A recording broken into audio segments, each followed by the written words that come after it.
Au 10 juillet, les recettes touristiques de la Tunisie ont dégringolé de 51% par rapport à la même période de l'année 2019. Elles se sont établies à 1127 millions de dinars, soit environ 500 millions de dollars d'après un bilan de la Banque centrale tunisienne sur l'impact du coronavirus.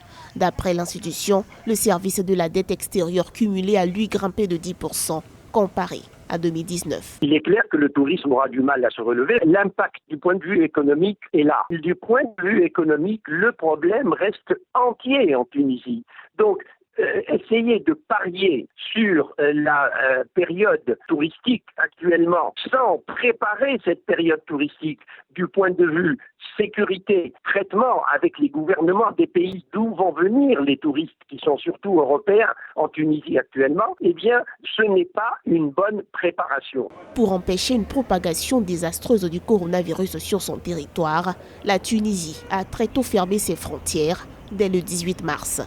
Cela a permis une relative maîtrise de la situation. Après 3 mois, les frontières sont rouvertes depuis le 27 juin.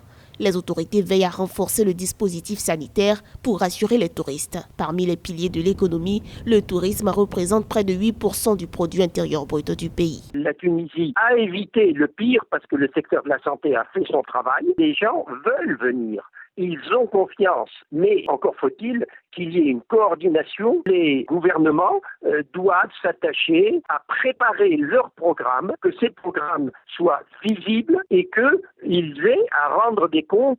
Devant la Libye pourtant tardivement touchée, la Tunisie peut se féliciter d'être le pays maghrébin le moins touché par la Covid-19. Au 15 juillet, le pays comptait 1306 cas positifs, dont 1087 guéris et 50 décès. Certains pays du Maghreb, eux, culminent à 20 000, voire 80 000 cas positifs.